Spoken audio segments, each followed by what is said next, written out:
إن الحمد لله نحمده ونستعينه ونستهديه ونستغفره ونعوذ بالله من شرور أنفسنا ومن سيئات أعمالنا من يهده الله فلا مضل له ومن يضلل فلا هادي له أشهد أن لا إله إلا الله وحده لا شريك له وأشهد أن محمدا عبده ورسوله اللهم صل وسلم على محمد وعلى آله وصحبه والتابعين بإحسان إلى يوم الدين وبعد. Rabbi syarah li sadri, wahai Tuhanku, lapangkanlah dadaku ini, wa yassir li amri, dan permudahkanlah urusanku, wahlul 'uqdatam min lisani, dan uraikanlah kekeluhan lidahku, yafqahu qawli, supaya mereka memahami kata-kataku ini.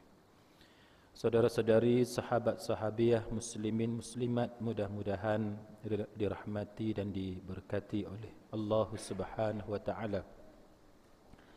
Pada malam ini kita sambung kesalahan yang ketiga iaitu minum arak atau minuman yang memabukkan, sama ada sedikit ataupun banyak, mabuk ataupun tidak. Pengharaman khamar, istilah asalnya khamar. Pengharaman khamar adalah ijma' di kalangan ulama Islam. Tidak ada khilaf. Tidak ada khilaf. Sebab apa tidak ada khilaf? Kerana nas itu qat'i. Nas yang membabitkan pengharaman arak ataupun khamar adalah qat'i. Kenapa qat'i? Sebab dia sabit berdasarkan kepada nombor satunya Quran.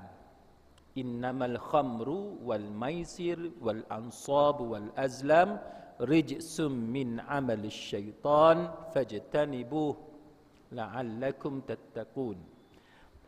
Ayat tu dia sebut dengan jelas al-khamru.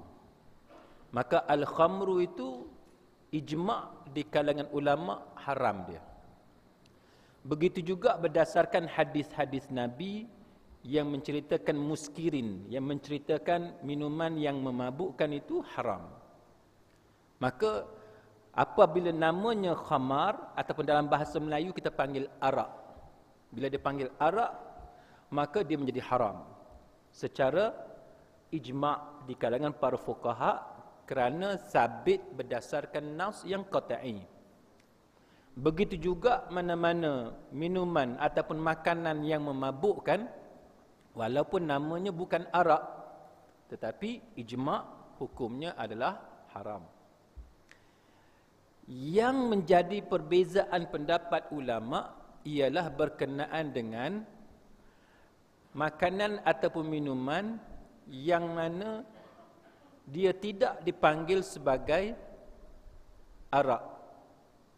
Dia tidak dipanggil sebagai arak, tetapi dia ada kandungan alkohol di dalam makanan ataupun minuman tersebut. Itu ada khilaf di kalangan para ulama kerana mereka berbeza pendapat tentang status alkohol tu. Status alkohol itu. Umpamanya bagi tuan-tuan yang mungkin biasa makan bahan makanan tertentu di hotel umpamanya, ataupun bagi sesiapa yang biasa melancong ke luar negara. Kalau di England tuan-tuan sekalian, fish and chips, kan? Fish and chips. Dia akan letak wine. Itu antara perkara yang menjadi perbincangan para ulama berkenaan dengan status makanan yang tersebut. Kalau dahulu dalam masyarakat kita pernah bising tentang barbarican, betul tak? Barbarican. Itu antara benda yang pernah dibincangkan dalam masyarakat.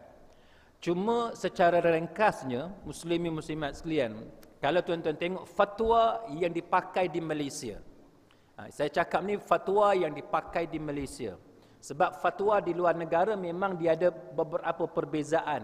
Cuma kita ambil fatwa di Malaysia sebagaimana yang saya cerita semalam secara ringkas. fatwa yang dipakai di Malaysia ialah kandungan alkohol yang ada pada makanan ataupun minuman jikalau tidak melebihi 0.01%, kan? Itu fatwa di Malaysia. 0.01%, maka makanan atau minuman itu masih dianggap sebagai halal. Ataupun bahasa mudahnya, boleh untuk kita minum ataupun kita makan. Baik. Soalannya kenapa? Kenapa 0.01?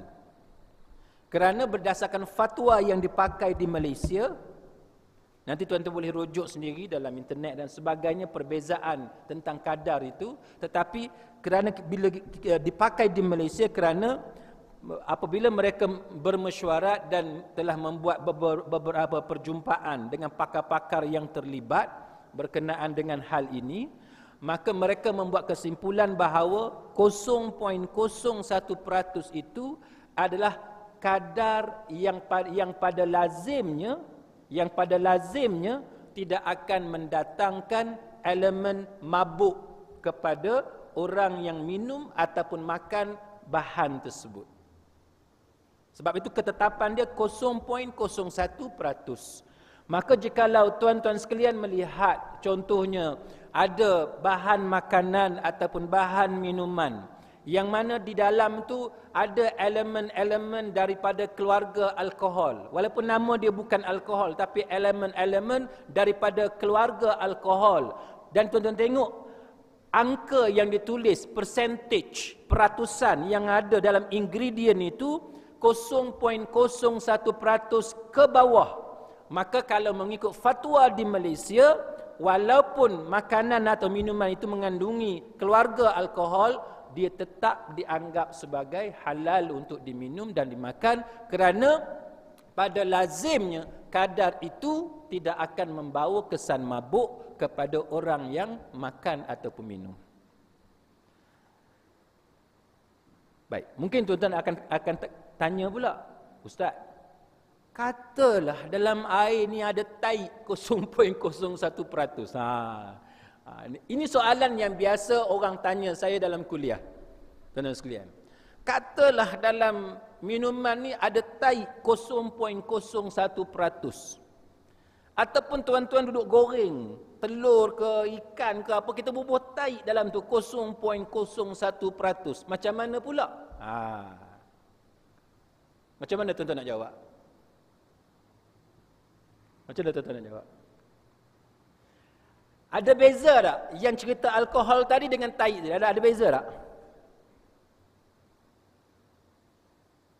Ada kan? Apa beza dia? Nombor satu, yang tuan-tuan kena tahu bahawa tai, tak sedap sebut tai dalam kuliah ni. Nanti orang kalau kata kuliah apa sebut tai banyak kali ni. Najis lah kita sebut najis. Tapi najis ni kan tuan-tuan salah faham pula kan. Najis ni dia umum. Baik. Saya sebut tai tak apa kan? Baik, tai ini tuan-tuan sekalian, dia tidak ada khilaf. Nombor satunya tuan-tuan mesti tahu, tai tak ada khilaf. Ke ada orang ada khilaf, tai ini ada yang kata halal, ada yang kata haram. Tak ada kan? Tai tidak ada khilaf. Itu nombor satu. Nombor dua, yang tuan-tuan kena tahu bahawa tai ini dia najis aini dan dia najis hukmi.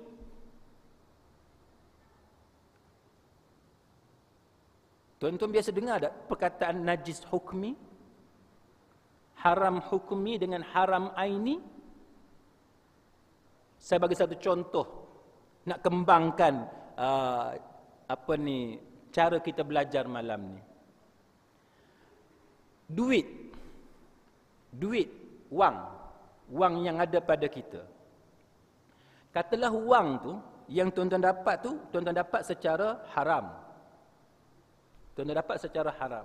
Maka duit tadi haram ke halal? Haram kan? Duit itu haram. Sebab tuan-tuan pergi merompok contohnya. Tuan-tuan pergi merompok, duit itu haram. Soalannya, duit itu dia haram aini ataupun haram hukmi? Itu yang kita nak kena belajar. Haram aini ataupun haram hukmi. Baik, bagi sesiapa yang tak biasa dengan istilah ni, saya cerita. Apa beza haram aini dengan haram hukmi? Beza dia tuan-tuan sekalian, kalau haram aini, tudung ni, ataupun botol ni lah, kita kata botol ni. Kalau haram aini, ke ada orang perempuan nama Aini malam ni? Tak ada kan? Duduk sebut Aini banyak kali kan, ada orang perasan pula. Haram aini, kalau botol ni haram aini, ain maknanya ni benda tu sendiri, ain. Benda tu sendiri. Tuan-tuan tak boleh tukar. Tukar dengan botol satu lagi. Yang mana yang haram? Ni. Kan? Yang ni. Tuan-tuan tukar yang macam ni pula, bagi kat orang tu, tuan-tuan ambil yang ni, hak haram yang mana yang haram? Yang ni. Tukarlah macam mana, dia pergilah kat mana, dia yang haram. Faham kan? Faham tak? Faham kan? Haram hukmi lain. Haram hukmi, contohnya, ini duit. Harga RM10. Ni pun duit, payah nak tunjuk kalau ada duit senang. Kan? Ada duit RM10, kan? Ada duit RM10. Sebelah kanan saya duit RM10, sebelah kiri saya duit RM10. Yang ni, RM10 yang belah kanan ni, saya dapat dengan cara mencuri. RM10 ni saya dapat dengan cara mencuri. RM10 ni memang duit daripada tabung saya. Mana yang belah kanan ni, RM10 ni haram. Yang belah kiri ni, halal. Okey, nampak kan? Tiba-tiba, saya tukar. Saya tukar ni. Kan, saya tukar. Yang belah kanan pergi belah kiri, yang belah kiri pergi belah kanan. Maka hak belah kiri ni, kan, hak belah kiri ni, yang duit haram tadi, hak daripada belah kanan ni, saya bagi dekat anak saya. Duit tu duit haram ke duit halal? Duit halal ke duit haram? Siapa yang kata haram, itu adalah najis aini. Duit dia bukan najis aini. Duit bukan najis aini, dia najis hukmi. Walaupun tuan-tuan tukar macam tu sekalipun, tapi tuan-tuan guna duit yang haram tadi, tuan-tuan bagi dekat orang, itu dia tidak menjadi haram. Sebab najis duit, dia bukan najis aini, dia najis hukmi. Contoh macam ni. Duk kata saya mencuri semua ni tak sedap juga kan. Tak apalah saya sebut saya mencuri lah. Saya mencuri. Saya mencuri. Saya pun bagi dekat Tuan Haji Alim sebagai pengurusi masjid. Kan? Saya bagi dekat Tuan Haji Alim sebagai pengurusi masjid. Ni duit curi ni, saya bagi kat dia. Kalau duit tu najis aini, Tuan Haji Halim halal untuk guna duit tu? Ni saya bagi sedekah untuk masjid. Saya bagi sedekah untuk masjid. Soalan sekarang ni, duit tu halal atau haram untuk digunakan? Haram kalau duit tu najis aini. Tapi duit dia tidak najis aini, dia najis hukmi. Faham kan? Dia najis hukmi. Maknanya yang haram itu hanyalah perbuatan saya yang mencuri, dan dia tidak melibatkan Tuan Haji Halim sebagai wakil masjid, tidak melibatkan anak saya yang saya bagi nafkah dekat dia, tidak melibatkan isteri saya yang saya bagi duit untuk dia isi minyak dan sebagainya. Tak melibatkan orang tu. Dia hanya melibatkan perbuatan saya yang mencuri. Itu sahaja. Sebab itu dalam bahasa Inggeris dia panggil intrinsic value. Intrinsic value maknanya dalam pengajian fiqh dia panggil sebagai najis hukmi. Tu yang kita kena faham. Tuan-tuan tukarlah macam mana duit tu sekali. Berkatalah tokek babi contohnya. Dia bagi duit dekat tuan-tuan. Duit tu memang duit dia jual babi. Dia jual babi, confirm dia jual babi. Tiba-tiba dia nak beli gula sekilo dengan tuan-tuan. Haram ke halal tuan-tuan terima duit tu? Halal. Sebab apa halal? Sedangkan duit itulah hasil dia jual babi. Sebab intrinsic value, nilai hukmi yang ada pada duit. Dia bayar duit tu, walaupun duit tu duit dia jual babi, tapi dia bayar duit tu kerana dia beli gula sekilo daripada kita, maka duit tu halal. Itu maksud najis aini dengan najis hukmi. Baik. Balik cerita arak ni. Nak cerita pasal arak sebenarnya, tapi dia punya huraian tu supaya tuan-tuan faham cerita tu dan tuan-tuan boleh dapat manfaat daripada perbincangan tentang duit, nilai duit. Arak ni tuan-tuan, para ulama sebenarnya berbeza pendapat tentang nilai hukum haram yang ada pada arak ataupun khamar. Adakah khamar itu haram dengan maksud dia najis aini bersama-sama dengan najis hukmi, ataupun dia najis hukmi sahaja dan bukannya najis aini? Macam mana pula tu? Macam ni. Hukmi pada arak apa dia? Minum. Hukmi pada arak dia berbeza dengan duit tadi. Cerita duit lain. Yang arak ni hukmi pada dia cerita lain. Arak haram diminum. Soalan sekarang ni, kalau arak tu kena dekat baju. Arak tu kena dekat baju. Adakah wajib kita basuh ataupun tidak? Itu dia. Baik, ringkasnya gini. Jumhur ulama, tidak ijma' ni. Yang ni tidak ijma', tapi jumhur, majoriti ulama termasuk dalam mazhab al-Imam Syafi'i rahimahullahu ta'ala, mazhab kita di Malaysia ini, mengatakan bahawa arak hukum dia najis pada kedua-duanya. Najis dalam erti kata, kena dekat baju, dia kotor, tidak sah semayang siapa yang pakai baju yang kena arak, satu. Yang keduanya, siapa yang minum dia dikira sebagai minum benda yang diharamkan oleh Allah Ta'ala. Itu dia. Walau bagaimanapun, kita ada masalah tentang alkohol yang ada pada pewangi.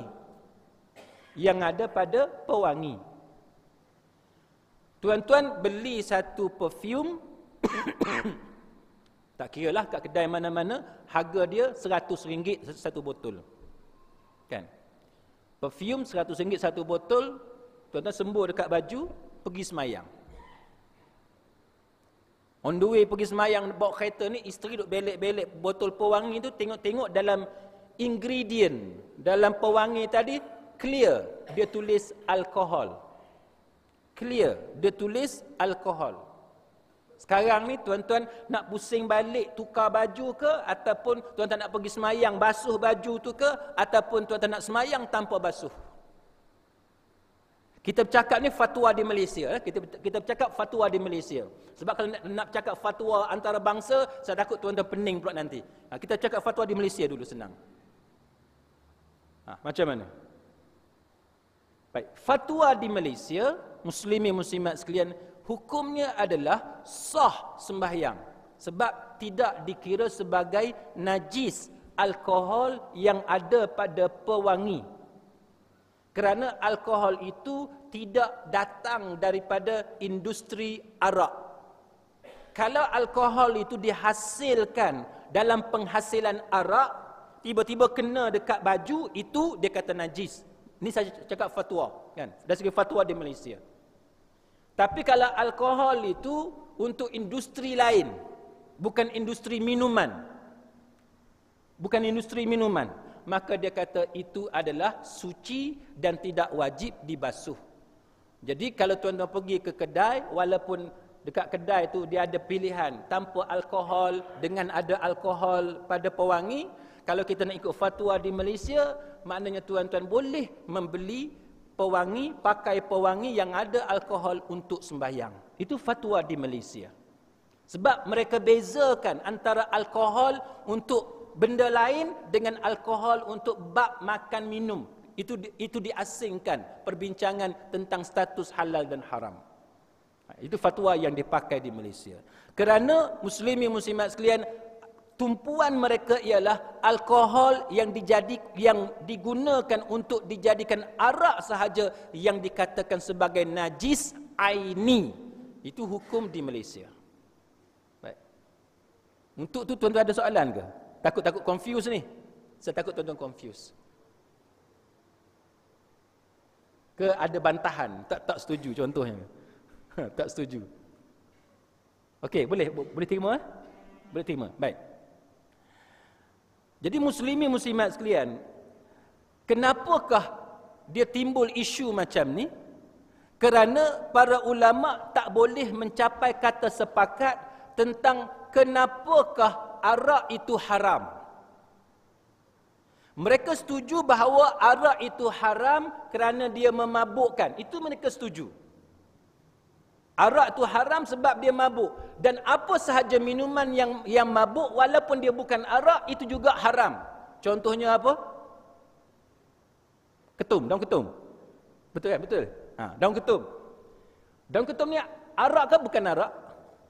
Bukan arak kan? Tapi dia haram ke halal? Ke ada tuan-tuan nak kata halal? Daun ketum tu bila tuan-tuan ambil dia, mabuk tak?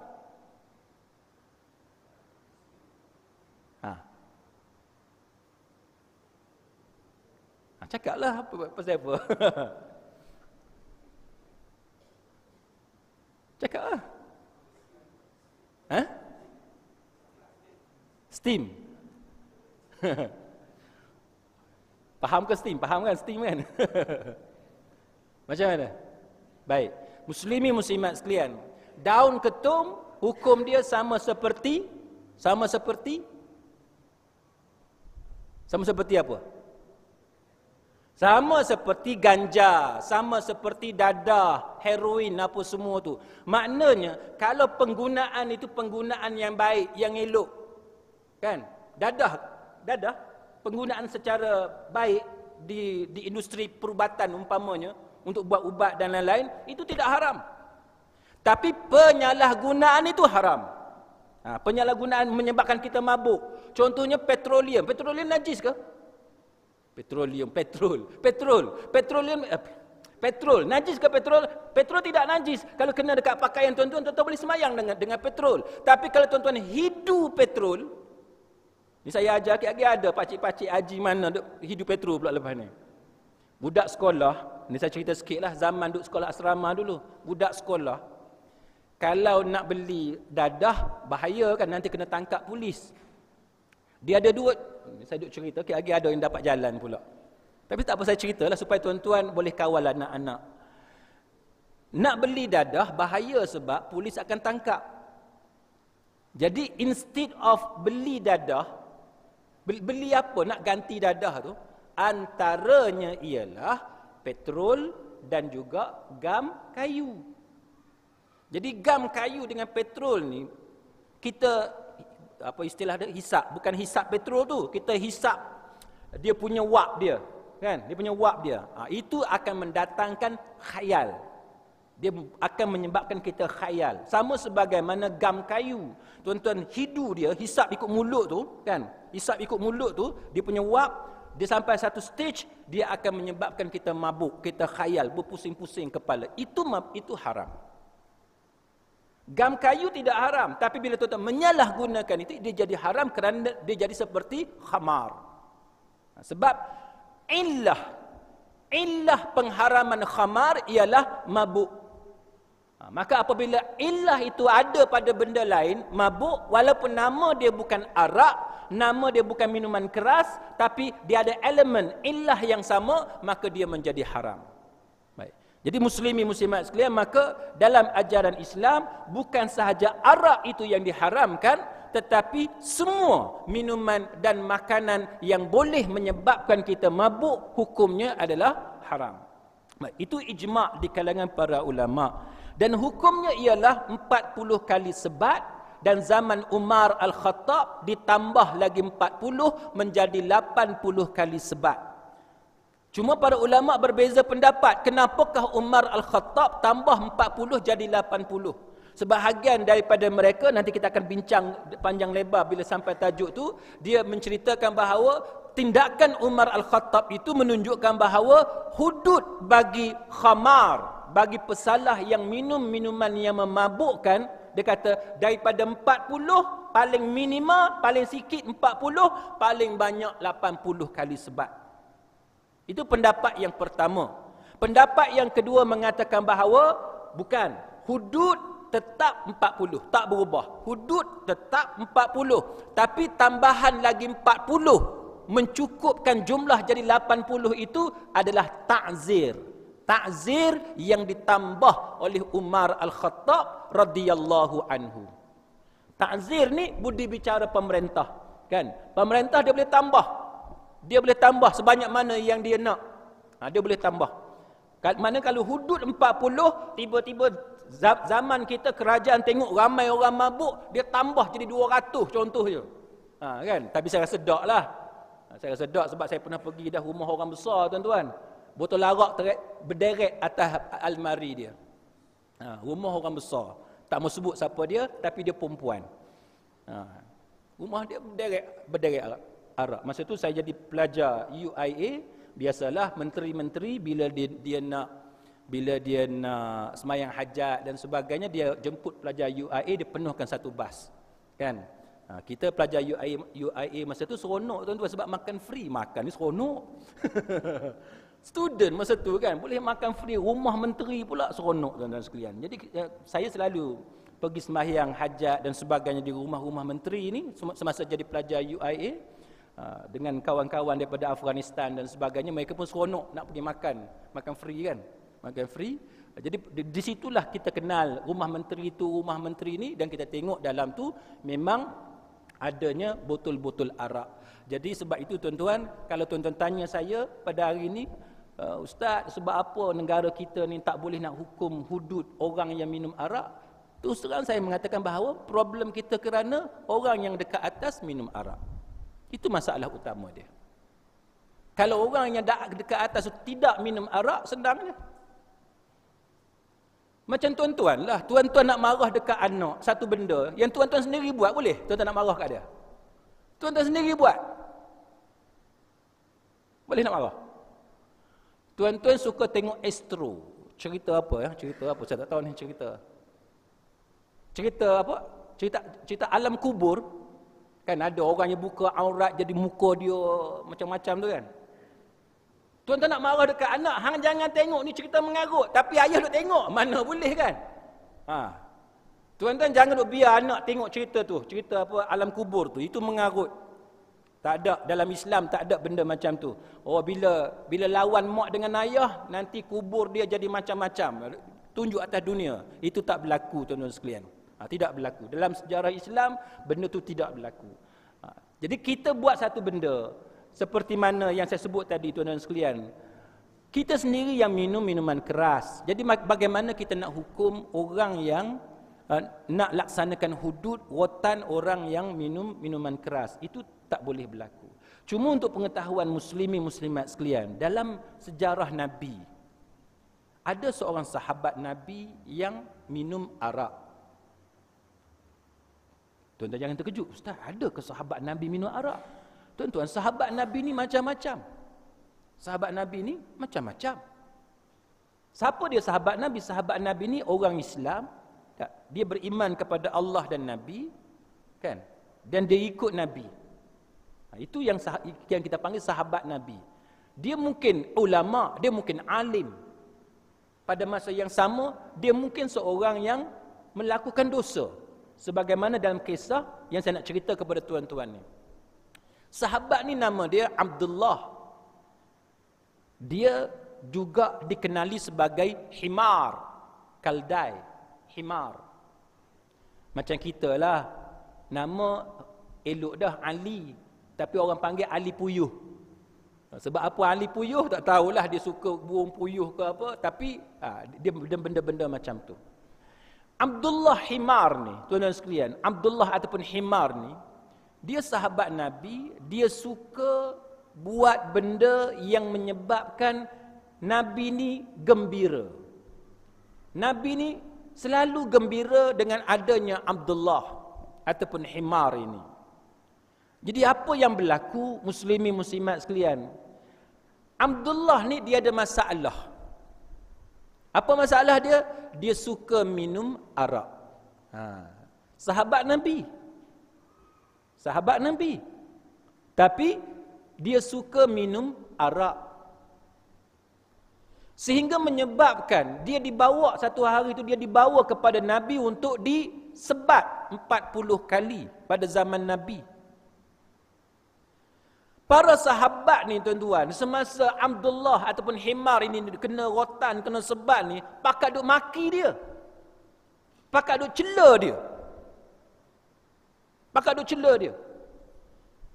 Yang mengejutkan muslimin muslimat sekalian, Nabi sallallahu alaihi wasallam melarang para sahabat daripada mencela Abdullah. Nabi menyatakan, jangan kamu mencelanya kerana aku mengetahui bahawa hatinya sangat kasih kepada Allah dan Rasul. Ini tuan-tuan. Kita nak belajar undang-undang Islam, kita kena belajar dengan cara yang betul. Tuan-tuan tengok ada satu orang minum arak. Ataupun tuan-tuan tengok ada satu orang dia buat dosa. Tuan-tuan jangan cepat maki dia. Jangan cepat maki dia. Tuan-tuan tengok ada orang dia buat maksiat. Dia buat sesuatu kesalahan. Tuan-tuan jangan cepat maki dia. Sebab apa? Sebab ibrah, pengajaran yang kita ambil daripada kisah Abdullah ataupun Himar ini sangat penting. Sangat penting. Nombor satunya, muslimin muslimat sekalian, ialah kalau orang tu melakukan satu kesalahan, kita hukum dia berdasarkan kepada hukum agama. Nombor satu, kena hukum. Hukum tetap hukum. Kan? Jangan kita tangguh, jangan kita selektif. Jangan kita pilih kasih. Hak mana baik dengan kita, kita tak hukum. Hak mana tak baik dengan kita, hak tu kita hukum. Sebagaimana yang duk berlaku, duk sibuk sekarang ni SPRM. Kan? Yang pasal dua orang tu. Dua orang besar kan. Dua jerung. Kan? SPRM tangkap, tiba-tiba tidak dibawa ke mahkamah.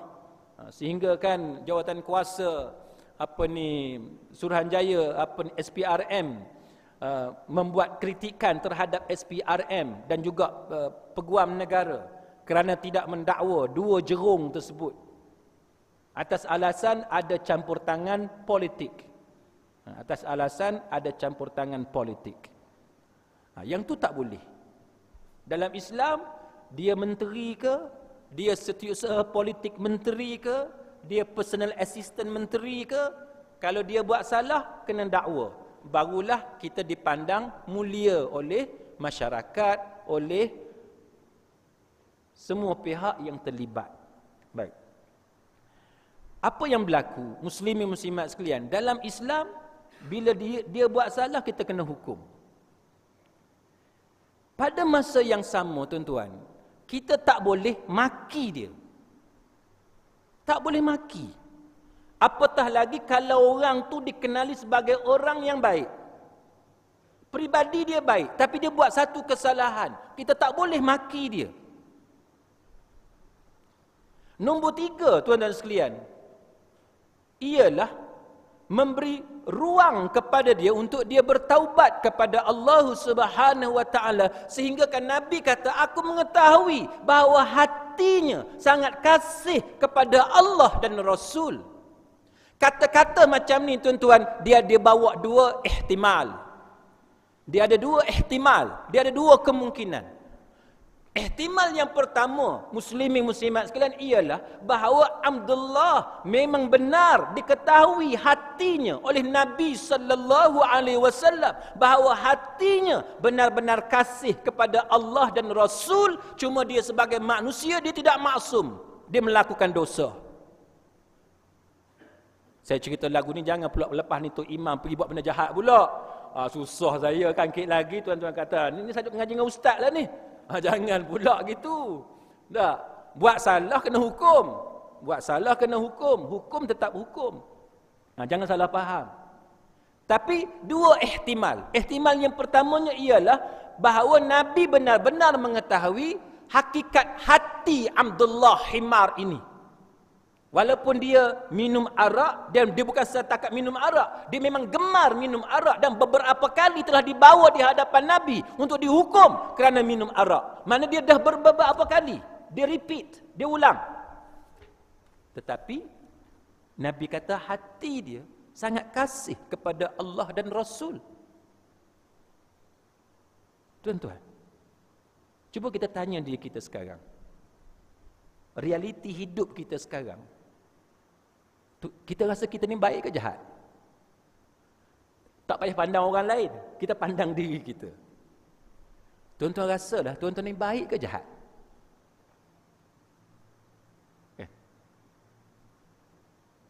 Okay, bila kita duduk seorang-seorang, kita duduk tenung jauh tu, cuba kita fikir, kita ni baik ke jahat? Katalah, dan saya rasa tuan-tuan akan jawab, tuan-tuan orang baik. Kan? Aku ni baik dah. Bila kita rasa kita ni baik, soalan yang kedua, cuba tanya, aku pernah tak buat jahat? Pernah tak buat jahat? Buat dosa? Tuan-tuan nak faham cerita Abdullah ataupun Himar ini, cerita dia macam tu. Walaupun tidak sama 100%, tapi cara nak faham cerita tu macam tu. Hati kita sangat kasih kepada Allah dan Rasul. Sebab tu kita jadi orang baik. Kita jaga anak kita, jaga isteri kita, cakap dengan isteri elok, tak pernah pukul isteri. Dengan mak ayah pun kita tak lupa bagi duit dekat mak ayah. Tuan-tuan bulan ni dah ada bagi duit dah dekat mak dengan ayah, bagi dah. Bila saya sebut Allah terlupa.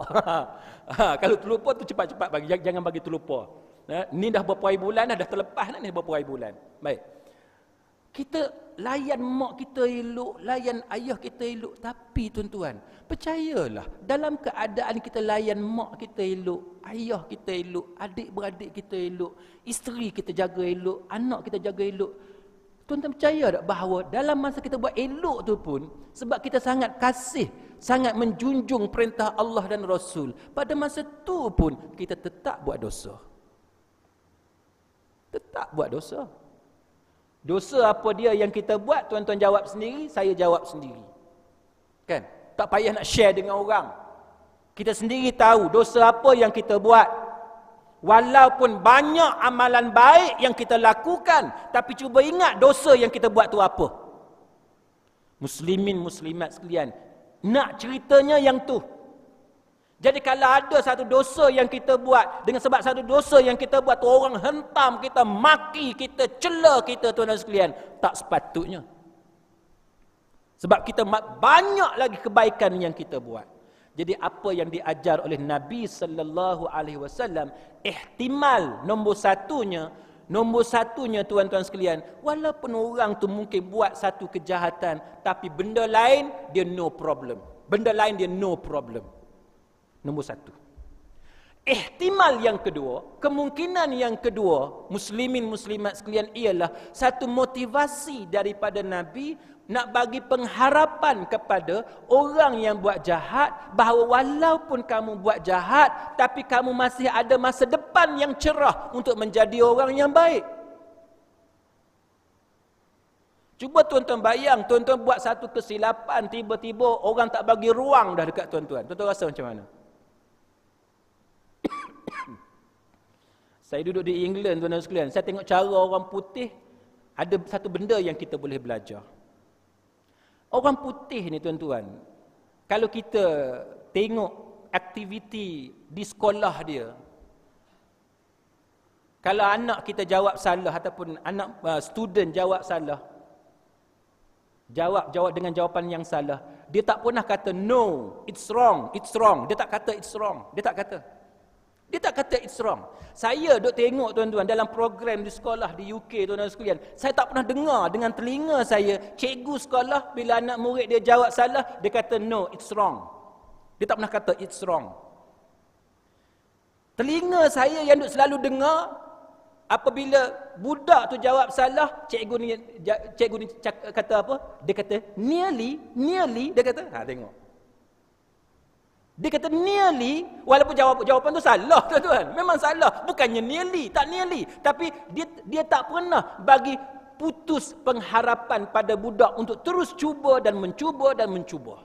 Itu ihtimal yang kedua. Sebab tu kita Islam ni tuan-tuan, bila kita bawa Islam kepada masyarakat, kita jangan tutup pintu kepada masyarakat, kena bagi ruang, buka pintu kepada masyarakat. Kalau dia buat salah, bagi ruang untuk dia perbaiki kesalahan dia. Kena bagi ruang yang macam tu, supaya masyarakat tidak jauh daripada Islam. Sidang hadirin mukminin. Baik, jadi berdasarkan kepada kisah Abdullah ataupun Himar ini, maka para ulama menyatakan bahawa walaupun orang itu dikenakan hukuman hudud, tetapi janganlah dimaki hamun dia, kerana maruah, nama baik dia, image dia hendaklah dijaga walaupun dia penjenayah. Macam kita cerita dulu, seseorang penjenayah, walaupun kita sebat dia sekalipun, jangan dibuka baju dia, jangan dibuka seluar dia. Kita di Malaysia ni, yang Islam menjadi agama rasmi, buka habis. Dia buka habis. Dia tutupnya hak depan je, dia tutup. Dia berjalan nak pergi tempat kena sebat tu, dia berjalan dalam keadaan dia pakai kain kat depan je. Yang kat belakang tu nampak punggung apa semua. Lepas tu kena ikat tungging macam tu, kalau tuan-tuan tengok betul-betul boleh nampak daripada belakang. Itu menjatuhkan maruah. Islam tidak benarkan hukuman yang macam tu. Sebab tu kita sentiasa katakan bahawa hudud ni tuan-tuan sekalian, kalau dipahami dengan cara yang betul, alangkah indahnya, alangkah adilnya dan cantiknya undang-undang Islam ini jika kita nak banding dengan undang-undang sekular yang kita amalkan sekarang. Macam yang kita pernah cerita sebelum ini pun, kalau kes membunuh dengan cara tidak sengaja ataupun membunuh dengan sengaja tapi dimaafkan oleh keluarga mangsa, maka hendaklah dibayar pampasan, compensation yang dipanggil sebagai diat ataupun diah. Undang-undang sekular tidak ada peruntukan pembayaran ganti rugi. Tuan-tuan tengoklah Seksyen 302 di mahkamah, Seksyen 304 di mahkamah, membunuh dengan sengaja, membunuh tanpa niat dan sebagainya. Cuba tuan-tuan tengok. Kalau jatuh hukum gantung sampai mati, ada tak ganti rugi? Tak ada. Kalau jatuh hukum 20 tahun sebab membunuh tanpa niat, ada ganti rugi tak kepada mangsa ataupun keluarga mangsa? Tidak ada. Maka sebab tu kita nak kempen sekarang ni untuk tunjuk bahawa lebih baik melaksanakan undang-undang qisas yang diajar oleh Islam berbanding dengan undang-undang sekular. Baik. Yang kelima, tuan-tuan sekalian, murtad. Yang keempat, mencuri. Iaitu memindahkan secara bersembunyi harta alih dari jagaan atau milik tuannya tanpa persetujuan tuannya dengan niat untuk menghilangkan harta itu dari jagaan atau milik tuannya. Sebab apa dalam definisi mencuri ni, dia guna perkataan harta alih. Orang putih sebut movable property. Movable property dengan immovable property. Harta alih dengan harta tak boleh alih. Sebab apa dia guna perkataan movable? Harta boleh alih ataupun harta alih. Ada beza ke tuan-tuan? Jawapan dia ada beza. Ada beza. Contohnya tuan-tuan sekalian, bukit, boleh tak kita curi bukit? Mana ada orang curi bukit tak? Bukit tak boleh dicuri. Sebab dia immovable property. Pokok kayu balak. Yang ni cantik. Contoh ni. Pokok ni movable ke immovable?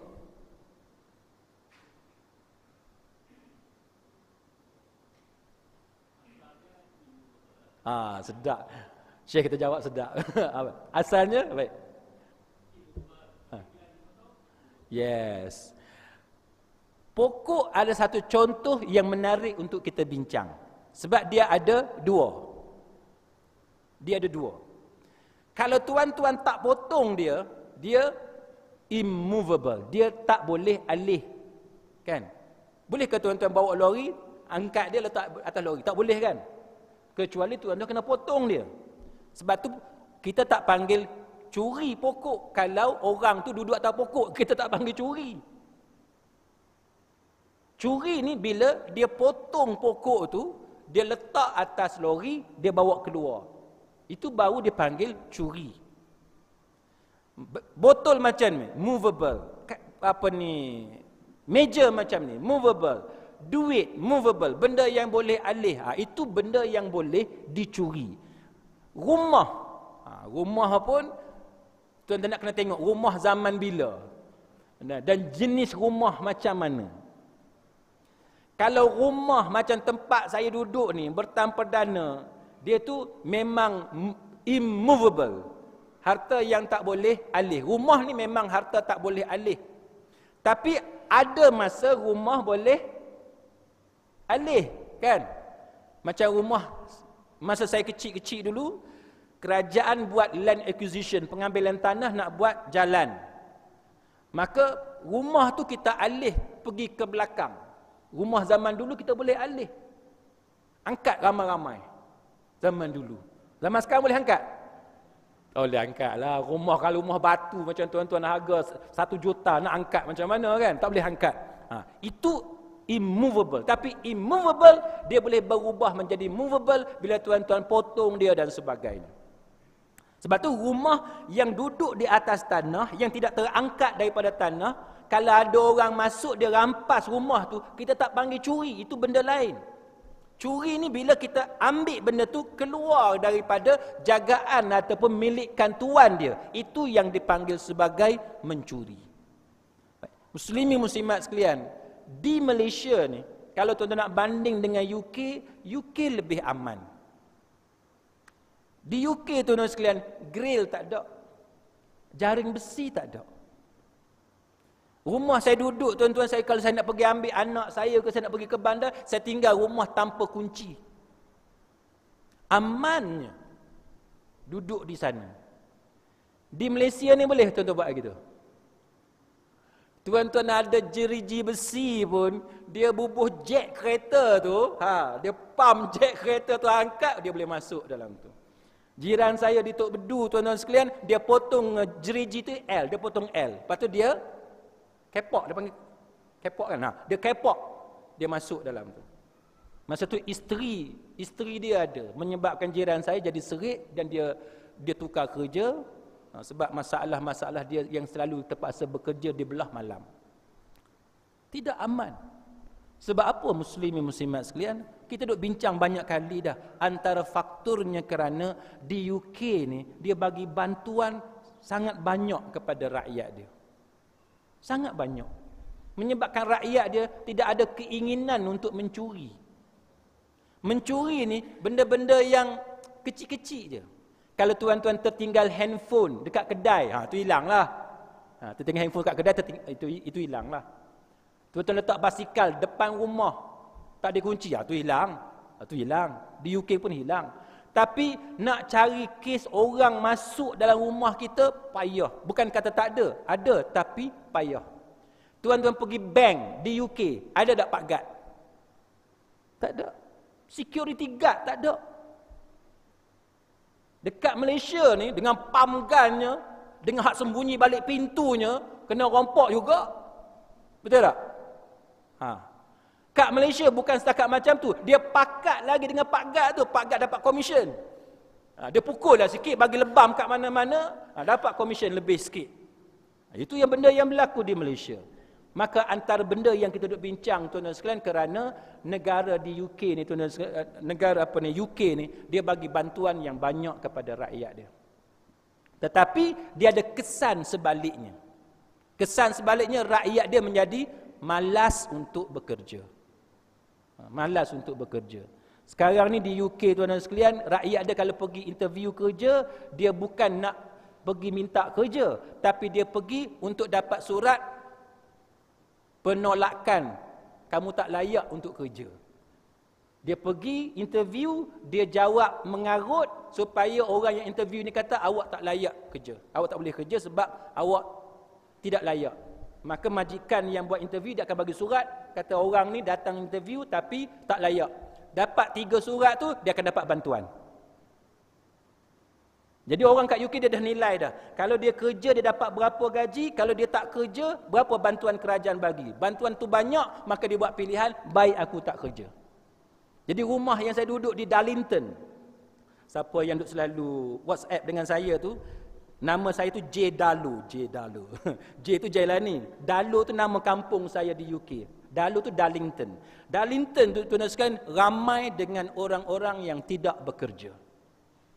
Kita bangun pagi kita tengok dia memang tak pergi ke mana, petang pun dia tak pergi ke mana, dia hanya duk main Wii dengan PS4. Orang tua pun main Wii juga lagi. Dia tak kerja, dia tak buat apa. Jadi sebab tu Islam ni datang, dia bawa kepada kita keadilan. Adil macam mana? Bantuan bagi tapi jangan banyak sangat.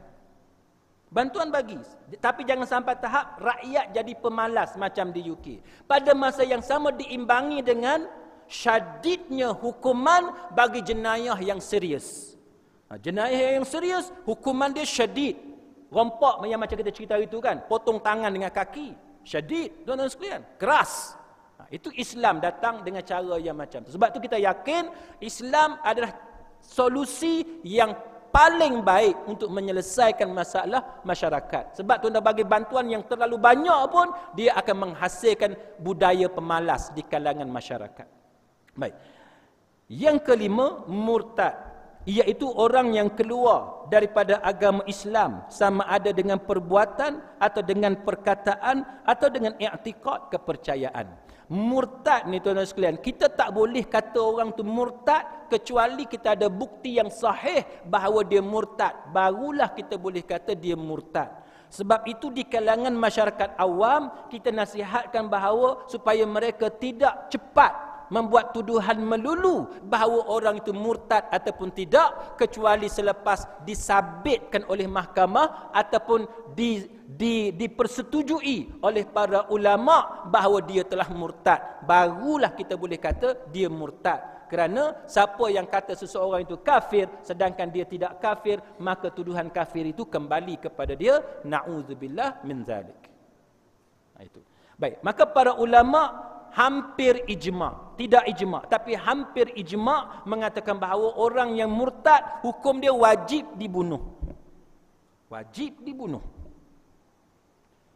Cuma para ulama yang tidak bersetuju, mereka mengatakan bahawa dibunuh itu jikalau dia murtad dengan menentang kerajaan Islam. Dia isytihar, dia murtad dan dia lawan kerajaan Islam, dia menghina Islam, menghina Nabi, barulah dia dihukum bunuh. Itu pendapat yang kedua. Tapi pendapat itu tidak ramai. Itu golongan minoriti. Tak ramai ulama yang berpendapat sedemikian. Maka pendapat yang kedua ni, minoriti ni mengatakan bahawa kalau dia murtad seorang-seorang. Kita tahu dia murtad, tapi dia murtad tu senyap-senyap macam tu sahaja. Dia tak buat statement apa-apa mencabar kerajaan Islam, mencabar Allah dan Rasul, dia senyap-senyap dia sahaja. Maka pendapat yang kedua ni, yang minoriti ni mengatakan bahawa dia tidak boleh dikenakan hukuman bunuh. Tetapi kita dalam mazhab Imam Asy-Syafi'i di Malaysia, kita berpegang kepada pendapat jumhur, pendapat majoriti yang kata wajib dibunuh. Dia lawan kerajaan ke tak lawan kerajaan ke, tapi kalau dia murtad wajib dibunuh. Baik, tapi pembunuhan itu tidak boleh dilakukan oleh orang-orang awam, tapi hendaklah dilakukan oleh pihak kerajaan. Yang keenam, merompak ataupun hirabah, keluar berseorangan atau sekumpulan yang bertujuan untuk mengambil harta atau membunuh atau menakutkan dengan cara kekerasan. Yang ketujuh, pendurhaka, burah ataupun burat, iaitu segolongan umat Islam yang melawan atau menderhaka kepada ulil amri yang menjalankan syariat Islam dan hukum hakam Allah Ta'ala. Jadi muslimin muslimat sekalian, kalau ada soalan, tuan-tuan boleh kemukakan soalan. Kalau tidak, saya nak berhenti setakat ini. Ya, ya.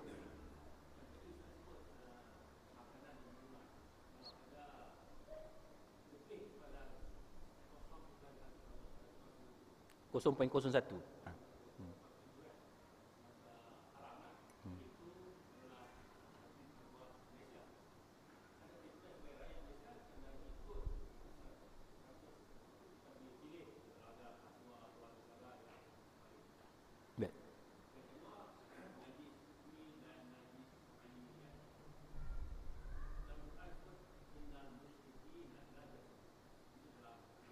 Hmm.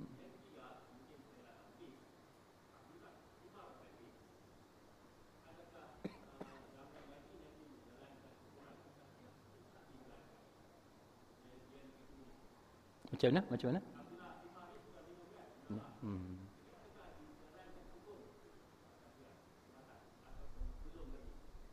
Okay. Baik, muslimin muslimat sekalian. Yang pertama berkenaan dengan alkohol 0.01%. Adakah kita sebagai rakyat Malaysia terikat kepada fatwa berkenaan? Baik, muslimin muslimat sekalian, dalam ajaran Islam, bila kita sebut fatwa, apa makna fatwa? Fatwa ialah apa dia? Bila sebut fatwa, fatwa ni apa dia? Pendapat, pandangan berkenaan dengan sesuatu hukum. Kan? Ada satu isu, kemudian kita rujuk kepada satu orang, minta pendapat dia, apa status benda ni, maka dia pun bagi pendapat dia, itu kita panggil fatwa. Itu kita panggil fatwa. Dalam konteks kita di Malaysia ni, bila sebut fatwa, biasanya kita bukan merujuk kepada definisi tadi. Fatwa di Malaysia ni, bila kita sebut fatwa, kita merujuk kepada kenyataan yang dikeluarkan oleh mufti. Kan? Yang dikeluarkan oleh mufti ataupun di peringkat kebangsaan kita sebut sebagai majlis fatwa kebangsaan. Maka soalan sekarang ni, adakah kita terikat kepada fatwa? Adakah kita terikat kepada fatwa? Baik. Yang pertama, saya nak jawab yang pertamanya, tuan-tuan sekalian, kalau tuan-tuan balik semula kepada kaedah asal dalam agama. Kaedah asal dalam agama ialah Quran, tuan-tuan tak boleh tolak. Wajib terima. Nombor dua, hadis Nabi yang kita yakin itu memang hadis Nabi. Kalau dalam hadis kita panggil hadis sahih. Kan? Kalau bahasa mudah orang kampung kita ni maknanya hadis yang kita yakin memang Nabi cakap macam tu, memang Nabi buat macam tu. Maka semua hadis yang kita yakin itu memang hadis, kita tak boleh tolak. Dua ni, tuan-tuan sekalian, dua ni wajib terima, tak boleh tolak. Dua ni.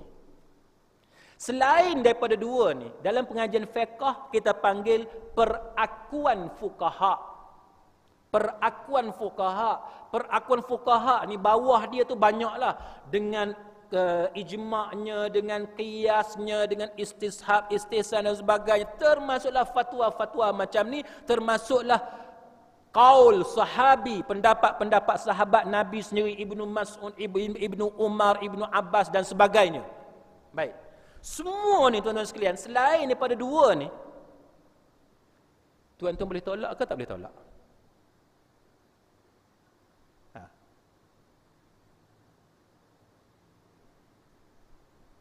Selain daripada Quran dan hadis ni, qaul sahabat, pendapat sahabat, boleh tolak ke tak boleh tolak? Pendapat tabi'in, boleh tolak ke tak boleh tolak? Fatwa ulama, boleh tolak ke tak boleh tolak? Ini.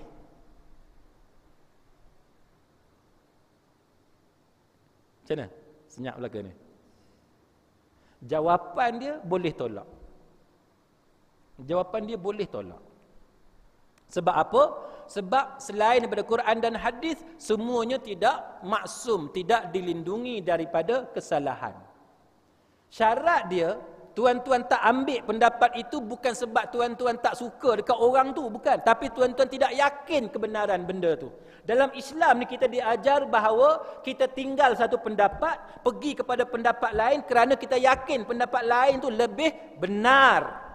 Lebih benar. Bukan lebih senang, bukan lebih mudah, tapi lebih benar.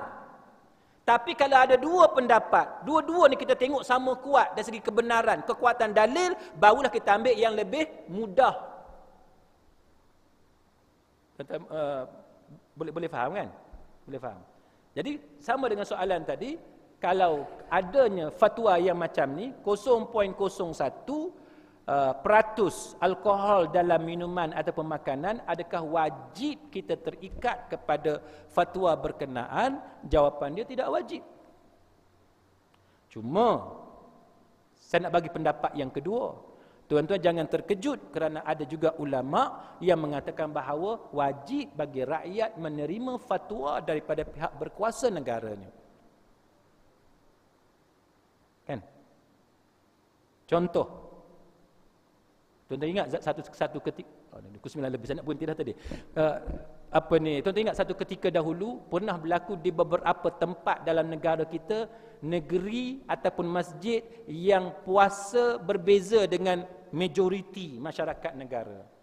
Yang raya berbeza dengan majoriti masyarakat negara. Kalau tuan-tuan tanya saya, tuan-tuan sekalian, saya lebih suka mengatakan bahawa hendaklah kita patuh kepada ulil amri selagi kita tidak ada alasan yang kuat untuk meninggalkan pendapat tu. Wajib. Macam 0.01. Ini pendapat yang kedua, saya berkata. Pendapat yang kedua. 0.01. Apa susahnya untuk tuan-tuan ikut fatwa tu? Tak susah kan? Kalau benda tu tak susah, tuan-tuan ikut fatwa berkenaan sebab dia telah dibuat hasil daripada perbincangan secara thoroughly, secara terperinci, secara panjang lebar dan sebagainya. Cuma saya nak sebut kepada tuan-tuan, dalam negara kita ni dia ada banyak majlis fatwa. Setiap negeri ada satu dah. Peringkat kebangsaan ada satu lagi pula. Kalau dalam bab muamalat kita ada SAC, Security Commission pula. Dia ada macam-macam. Sebab tu kalau tuan-tuan tengok fatwa Amanah Saham Nasional ASN dan fatwa ASB Amanah Saham Bumi Putra, tuan-tuan boleh tengok fatwa berbeza-beza. Ada yang kata halal, ada yang kata haram. Sampai ada kawan saya yang Cina, dia kata, "Oi, boleh ke satu benda tu halal pun ya, haram pun ya juga." Sampai Cina pun boleh bukanlah mentertawakan, tapi macam mentertawakanlah, macam mentertawakan kita. Jadi masalahnya itu, kerana kita ada banyak majlis fatwa. Jadi kalau tuan-tuan tanya saya lebih suka mengesyorkan kepada tuan-tuan, ikat diri tuan-tuan kepada fatwa selagi mana tuan-tuan tidak ada alasan yang munasabah untuk melepaskan diri daripada fatwa berkenaan. Itu yang pertama. Yang kedua pasal apa? Tentang ayat Al-Quran bahawa orang musyrikin ataupun orang kafir ini dia najis. Baik. Tuan-tuan tengok dalam tafsir, termasuk tafsir Imam Ibn Kathir, huraian ayat ni saya teringat sebab tuan-tuan sekalian dulu kita pernah bincang tentang masalah orang kafir boleh tak pegang Quran dan sebagainya. Kan? Lepas tu kalau kita sentuh orang kafir, batal atau tidak air semayang. Baik. Maksud najis di situ bukanlah bermaksud najis aini. Bukan bermaksud najis aini, tetapi najis hukmi. Maknanya kalau tuan-tuan bersalam ataupun berpegang tangan orang kafir yang basah sekalipun, tuan-tuan tak wajib basuh tangan tuan-tuan sebab badan dia suci. Dia tidak najis. Najis di situ najis hukmi. Hukmi apa? Hukum apa? Iaitu akidah dia itu yang dihukum sebagai najis. Yang ketiga berkenaan dengan Abdullah ataupun himar ini. Abdullah ataupun himar ini tuan-tuan sekalian berdasarkan hadis Bukhari itu menunjukkan bahawa ianya telah dipukul oleh para sahabat. Maksudnya telah dijalankan hukuman hudud minum khamar ke atas Abdullah. Sebab masa dipukul itulah tuan-tuan sekalian para sahabat telah mencerca Abdullah sehingga dilarang oleh Nabi sallallahu alaihi wasallam. Jadi itu jawapan saya. Boleh kita berhenti setakat ni?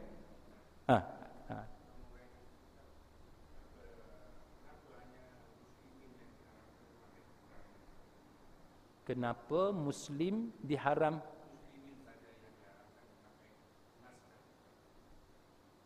Kenapa Muslimin sahaja? Maknanya Muslimat boleh pakai. Okey. Soalannya, kenapakah lelaki Islam ataupun Muslimin sahaja yang diharamkan pakai emas dan sutera? Kenapa dibenarkan kepada Dibenarkan kepada orang perempuan. Baik. Kenapa kita orang lelaki yang Islam ni haram pakai sutera dengan emas? Kenapa orang perempuan saya silap. Kenapa orang lelaki diharamkan pakai sutera dan emas? Kenapa perempuan Islam dibenarkan, kan? Dibenarkan untuk pakai sutera dan emas. Baik, tuan-tuan sekalian.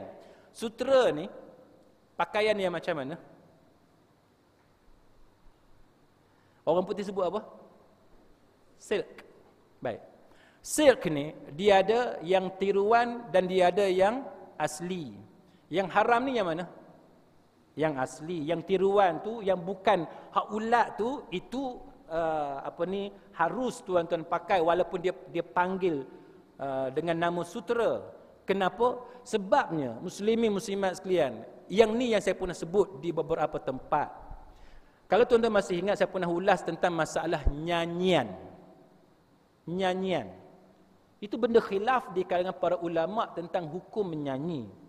Baik, sebab apa? Islam ni datang, lepas tu dia perintahkan kepada kita, orang lelaki hendaklah memelihara, membiarkan janggut dia tumbuh. Misai ni ada khilaf. Adakah tuan-tuan perlu gunting bagi dia pendek sahaja ataupun boleh kita cukur dia? Itu ada khilaf di kalangan para ulama. Baik. Soalan sekarang ni yang tuan-tuan mesti faham ialah kenapa benda ni berlaku. Sutera haram bagi orang lelaki, tapi orang perempuan boleh pakai. Emas dengan perak haram bagi orang lelaki, orang perempuan boleh pakai. Tetapi kalau barang kita kata cawan ataupun pinggan dibuat daripada emas, tak boleh. Betul tak? Tak boleh. Dalam konteks nyanyian, kenapa para ulama panjang lebar duduk berbincang masalah nyanyian ni boleh ke tak boleh? Muslimin muslimat sekalian, kalau kita tengok kepada maqasid syariah, Islam datang kepada kita ni, antaranya kalau tuan-tuan nak faham tajuk ni, tuan-tuan kena faham tajuk tasyabbuh. Lelaki diharamkan menyerupai perempuan, perempuan diharamkan menyerupai lelaki. Islam ni dia datang, dia suruh lelaki dia kena jadi lelaki. Sebab tu Islam dia datang, dia kata ar-rijalu qawwamun 'alan nisa. Maknanya orang lelaki ni dia lebih kuat daripada orang perempuan, sehingga kan Islam kata yang wajib cari rezeki adalah kaum lelaki. Maka orang lelaki ni Islam suruh kita tunjuk kita ni lelaki. Maka sifat lelaki apa dia? Misai dengan janggut. Ataupun kalau kita tak pakai pendapat yang kedua, pendekkan misai, cukurkan misai, peliharalah janggut. Yang kedua, orang lelaki tidak digalakkan menyanyi, kecuali menyanyi untuk tujuan menghiburkan hati yang bosan, bukan menjadikan nyanyian sebagai aktiviti utama dia. Minta maaf saya sebut, saya bukan nak tujukan kata-kata ini kepada sesiapa. Tuan-tuan tengok siapa yang banyak menyanyi, tuan-tuan tengok perangai dia macam mana. Tuan-tuan setuju tak dekat saya bahawa ramainya hak lembut-lembut? Tuan-tuan setuju tak? Minta maaf, saya bukan nak tuju dekat siapa-siapa. Di UIA, tuan-tuan sekalian, di UIA, kawan-kawan saya yang kumpulan nasyid, semua jenis lembut-lembut. Kita bukan nak hina dia, itu kejadian Allah Ta'ala. Tapi nak ceritanya, nyanyian ni, dia lebih sinonim dengan kaum wanita. Bukan haram secara mutlak, tidak haram secara mutlak. Ada majlis perkahwinan, ya siarkan nyanyian. Tak apa, menyanyi. Masa tuan-tuan hati bosan, menyanyi, nak hiburkan hati. Ustaz, boleh baca Quran? Ya, Quran kita baca, tapi ada masa kita perlu menyanyi. Menyanyi. Tapi kalau menyanyi hari-hari, yang para ulama duk bincang panjang lebar ni tuan-tuan. Sehingga kan para ulama sebahagiannya mengkritik keras fatwa yang dibuat oleh Syekh Yusuf Al-Qaradawi yang menerima pakai pandangan Imam Ibn Hazm. Itu contoh. Balik pada cerita kita tadi, sutera tu macam tu. Sutera ni tuan-tuan sekalian, sebab apa dia hanya untuk kaum wanita? Sebab dia adalah jenis kain yang dibuat daripada benang yang sangat lembut. Betul tak? Siapa yang pernah pakai kain sutera dia tahu. Kain sutera orang lelaki boleh pakai bila dia ada masalah kesihatan, kan? Kulit dia tak boleh kena benda lain, kalau kena sutera dia okey. Yang tu dia boleh pakai. Ataupun dia ada panas semacam dan sebagainya, dia boleh pakai sutera. Dia tahu macam mana sutera ni sangat lembut. Lembutnya sutera tuan-tuan sekalian, dia sesuai untuk kulit isteri kita. Isteri tuan-tuan kulit kasar ke lembut? Cuba angkat tangan siapa kulit bini dia serupa dengan kulit dia, cuba angkat tangan nak tengok. Kulit isteri kita tuan-tuan bila kita sentuh lembutnya tuan-tuan, lembutnya kulit isteri kita ni. Maka Allah Ta'ala dia mengkhususkan sutera ini untuk kaum wanita kerana kulit mereka sangat lembut dan tak sesuai dengan kejantanan kita orang lelaki. Islam suruh lelaki kena jadi lelaki. Maka sebab itu Islam juga tak benarkan tuan-tuan menggunakan bekas-bekas yang dibuat daripada emas dan perak sebagai minum bekas makanan ataupun mangkuk sup dan sebagainya, tak dibenarkan. Orang perempuan nak jadikan perhiasan, anting-anting rantai, yang tu dibenarkan untuk kaum wanita. Baik. Jadi muslimin muslimat sekalian, Islam dia datang dia perbetulkan. Dia perbetulkan kita. Boleh? Wallahu a'lam. Saya minta maaf 9 suku tuan-tuan sekalian. Aku qauli hadza wa astaghfirullahal azim li wa lakum. Wassalamu alaikum warahmatullahi wabarakatuh.